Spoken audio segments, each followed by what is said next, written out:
В 2001 была информация о находке так называемого Владикавказского диска. Это был обломок диска с похожими символами.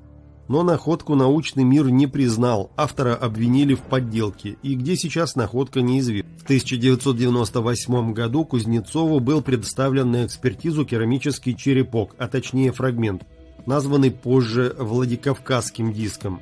Он его тщательно изучил, сфотографировал и отправил письмо в Грецию. Через полгода получил сборник научных статей «Антропос», в котором была опубликована статья специалиста по крито-микенской письменности Эфи Полиянки под названием «Осколок письма с Черного моря».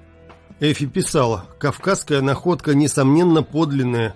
Надпись, если она даже не принадлежит Криту, точно относится к Эгейскому бассейну, где это письмо получило свое развитие и широкое распространение. Что касается хронологической датировки, то она относится примерно к 18-17 веку до нашей эры. В итоге, из-за отсутствия внимания общественности, этот осколок был утрачен.